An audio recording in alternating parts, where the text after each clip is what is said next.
Right, answers to the 20 questions on BMX. Question number 1. What is the brief history of the BMX movement? Well, it started in the States really, probably 15 to 20 years ago, and it just developed from kids wanting to ride track bikes. BMX stands for bicycle motocross. As you know, all kids have always used their ordinary bikes just to smash about on dirt track and try and emulate what people do on real motocross bikes. It developed from there, and it built and built to the point where they started organising proper clubs and proper events, and then the tracks developed, and it went one stage further and further. The second question, how did freestyle develop out of the BMX bike cult? Well, this is quite a recent thing to it, and it was mainly done by a guy called Bob Harrow, who was a big famous BMX rider in the States. And it really developed because at race meetings you have races which last basically for about 30 seconds a go, and then you have to wait your turn all over again. So a lot of riders just watch, but other riders want to just keep warm and keep riding their bikes. And there's limited room and nowhere to really ride at their meetings apart from on the track. So they just started messing about and doing tricks and various things. And it really started to develop from there. Then Bob Harrow started his own company and started manufacturing specific freestyle components. And that's really where it sprung up from. Question number 3. What are the number participating in BMX racing and freestyle? Well, it's a very difficult question to answer, short of phoning every single club in the country and finding out their membership. But as far as racing goes, serious license holders that race every weekend, more or less, there's 15,000 in this country. And serious freestyle competitors have licenses, there's 500. But you've got to remember that freestyle is quite new. And the other thing is that this is a tip of the iceberg in freestyle, because most people that do freestyle just do it and don't compete. There's probably up to 5,000 what you would call dedicated freestylers out there. But the interest is obviously far wider than that anyway. Right, question 4. What are the main magazines publishing the BMX sport and freestyle in particular? Well, basically there's 3 magazines that have big circulation. They vary, I think, between 40 and 80,000 circulation per month, and that's each of them. They all started off as racing magazines, but they're more and more leading towards the freestyle side of things. The main one is a magazine called Action Bike. That's really the best magazine. It's considered the best magazine, and that covers, it's got to the point where it's probably about 50-50 between racing and freestyle now, and really it's the same for the other magazines. One of the other magazines is called BMX Racer in Freestyle. It used to just be BMX Racer, so they've even changed the name over to Freestyle, and that's about the same. It's 50-50 mix. And these magazines, they publish lists of all events all throughout the country for racing and for freestyle. They give results from the race meetings and the freestyle meetings. They do special features on anything happening in particular. They do tests on bikes and write-ups on people, because some of these riders are real heroes, and they even ask them what they have for breakfast, what music they like, and all this sort of thing. It's all quite a hype. Right, question 6. What is the brief history of freestyle sport in the UK, Europe and USA? Well, I think I've really answered that one. It's in USA it's big. In fact, it went big a few years ago. It died away a bit, and it's on the build again at the moment in the USA. In the UK, it's definitely on the up and up, as far as a sport goes. In Europe, as far as I know, it's growing very fast, especially in France, I believe. A brief history of Vincent Frames is question 7. Well, we started approximately 2 years ago, manufacturing, to begin with, just race frames. And I started up purely because I could see that there were people out there making frames at exorbitant prices, and I didn't think they were particularly good, and I thought I could do better. And really it went from there. Then I got involved in freestyle when I employed Paul Hudson, who's one of the top British riders in freestyle. We developed the freestyle frames. We then started developing a team, really to publicise ourselves, which we've done very successfully, and we took in other riders and we started doing demos all over the place, garden fetes and that sort of thing, carnivals, and also big freestyle spectaculars with some of the other teams. That answers really question 7 and 8. Question 9. What are the annual expenses of a Vincent freestyle team? That's a bloody difficult question to answer. I would imagine last year it must have cost me to run just the team, to keep their bikes, supply their bikes and look after them, and to go to all the events. It must have cost me something like £15,000 for the whole year, I would have thought. It's difficult to say off the top of my head. I've never really analysed it, but I would think in those terms. But that was on a very tight budget, and that was being exceedingly careful, and also not going to all the events or not bringing all the team to all the events because of the travelling expenses, since the team are all over the bloody country. But we were pretty successful at that. I would imagine that I would, if I wanted to run the outfit properly this year, I've got to be looking at 20 to 25,000, really, realistically, to do it properly. Right, question 10. How many and what type of appearances each year does the Vincent Freestyle team make? Well, I don't know how many, to be honest. I haven't really got a list of what we've done in the past. But last year, as Julian knows, I was out just about every weekend doing something somewhere. And the type of events are, as I said, garden fetes, carnivals, any sort of promotional work where there's an event put on, where they want some sort of entertainment. It's not always specifically a BMX event, although we do quite a few of those. There are quite a few of those throughout the year. Demos for shops that are doing a promotion, that sort of thing we do as well. But it's been mainly to be brought in as sort of the main attraction to promote something else. You know, at gymkhanas, that sort of thing. That's what we've done a lot of, and that is what there is a lot of out there to do. Although there's also more and more proper freestyle events, like in big sports leisure centres, which are hired purely to put on shows by the top riders in the country. On these, we usually get sort of 3 or 4 of the top teams together, i.e. the Skyway Pro Light team, the Rally team, and myself, and a few sort of, if any American riders are over, they'll come in. And then, you know, it's done to an audience of sort of 1,500 to 2,000 people. Big PA system, lots of hype, and it's a really good, entertaining event. Question 11. How many members in the team? Well, that's debatable, because I've got really Paul Hudson, the main member, the captain of the team. I've got Peppy Winder from Carlisle, who is this year's professional freestyle champion. I've got Dave Young from Newcastle Gateshead, who is the 16 plus professional, the 16 plus freestyle champion, 85, sorry. I've also got Adam Dudley, who comes from Burgess Hill. He's, how old is he? I think he's 15.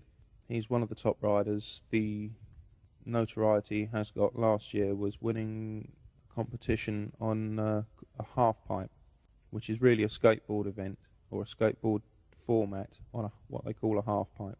But BMX lends itself to it very well, and there was a particular competition which he won. That's basically our setup here.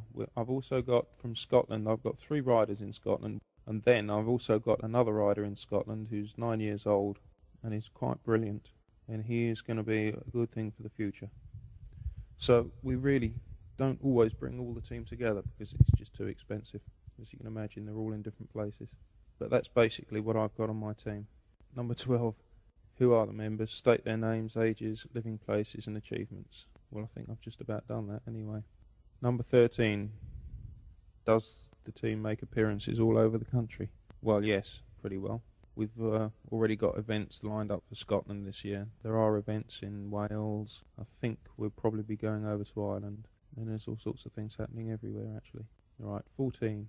What TV coverage was given to freestyle sport in 1985? All right, the first thing that was done that I was involved in was a program done by Border Television called BMX Beat. That's been run now for, I think, 3 years. And that is 6 half-hour programs, which are put out usually at Christmas or Easter. And I think they had up to 6 million rating, which they were very pleased with last year. It should be out, actually. The one that we filmed in September will be shown at Easter this year. That's one event. That's Channel 4. And then Kellogg's. It's called the Kellogg's TV program. That was for racing more than freestyle. And that, I believe, was, I think, again, the same sort of format. I think it was sort of 6 half-hour programs or something like that. There are also other appearances on Breakfast TV and things like the Wide Awake Club, where they had 2 particular riders every week showing a particular trick or 2. So they had sort of a 3-minute spot every week. There were quite a few things like that going on. Then there was coverage on things like you know, the journal programs at 6 o'clock in the evening, that sort of thing. I can't really list everything because there's quite a lot of it, but the main BMX programs there were two of them. There was one called BMX Beat and one called Kellogg's. BMX Beat was sponsored last year by Schweppes, and Kellogg's by Kellogg's. Right, question 15. What is the detail for TV coverage planned for 1986?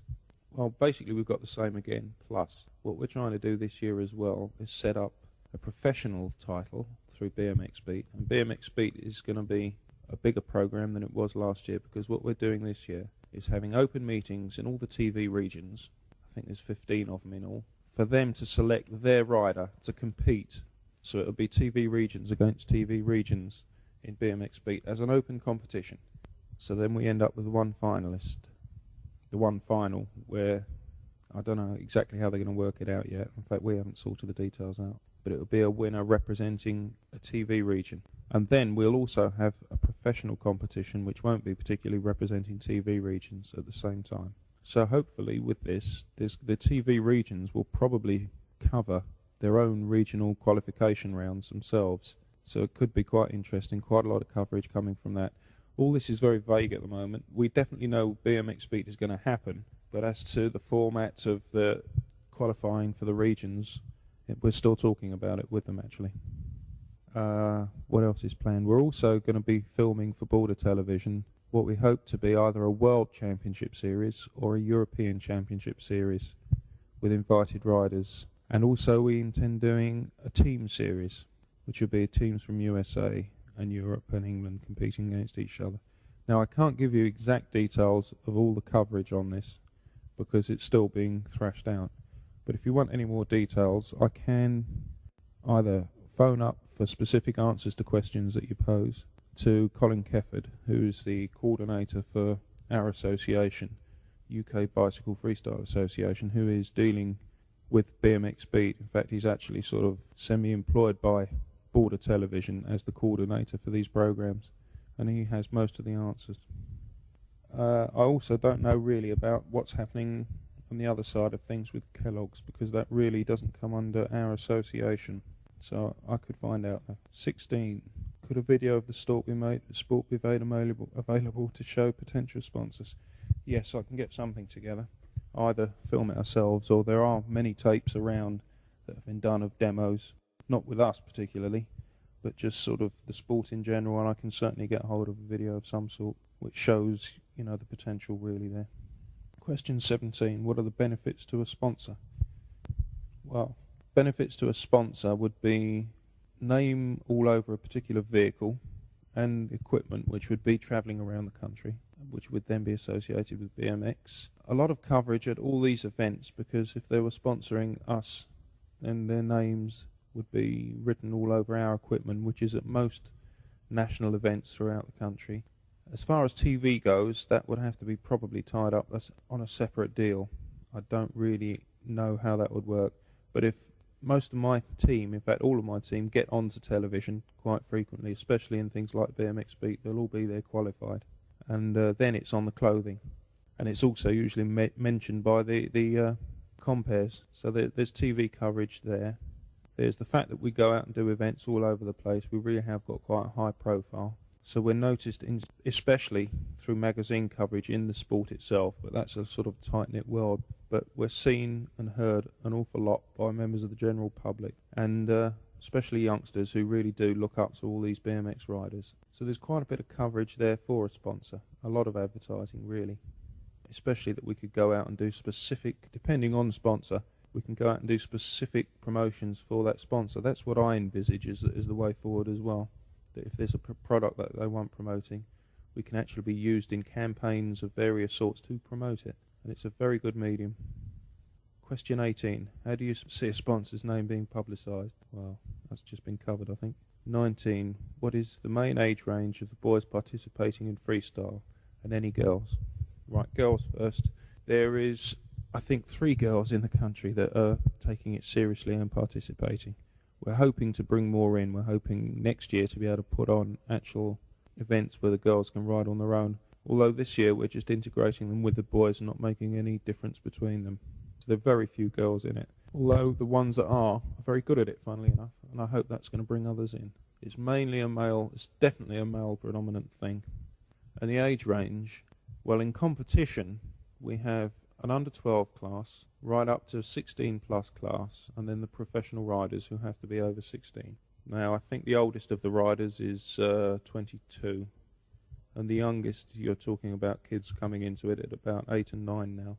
So it's quite a range, but I would say the bulk of it is around the 15 to 16. That's talking from a competition point of view, because that's really what I know and understand the most. But kids on the street, it's right the way through. But that's the people that take competition seriously anyway.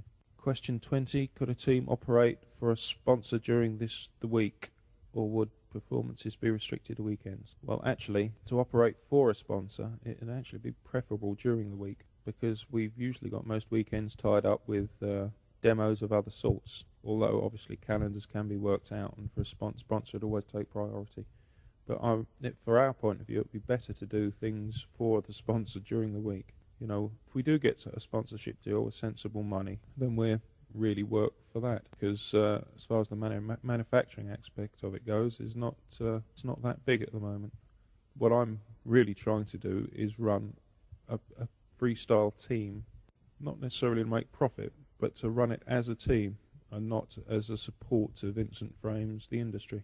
Another point I'd like to make is that we also do sponsor quite a few race riders, and we're growing in the field of the BMX racing at the moment. We don't run a team as such, because I just can't afford to do everything, but we do manufacture a good quality race product, and we do sponsor quite a few people on these bikes, so there's a high profile there on the race side of things as well. I think I ought to mention a word or two about the UK Bicycle Freestyle Association, because this really grew out of a need. We formed it, myself, the rally team manager, the Skyway team manager, and Colin Kefford, who was working as a freestyle coordinator for what was just the UK BMX Association, which dealt really with racing. They saw a need that freestyle needed to be covered a bit more, and brought in Colin Kefford to deal with it. But it got to the point where really we felt we had to develop our own association, which is in short called the UK BFA. This is reasonably new. We formed it I think in November last year, and it's already going from strength to strength. We're organising competitions throughout the country, which we've already started the series for this year. We've just had one in Gateshead, we're having one this weekend in Carlisle. These are national competitions, and really we're going from strength to strength. We're dealing directly with the TV companies ourselves now. The UK BFA is also looking to bring in sponsorship money in its own right to put on big events and various things. We also want to go to the World Championships in Canada, which I'm not sure when they are, but this year sometime. And we're looking for the association actually to sponsor riders to go out there and compete. That's really the main thing of it. I hope I've covered most things. If there's anything else you need to know, just get in touch with me, and I hope you can make some sense out of all of this. Thanks very much.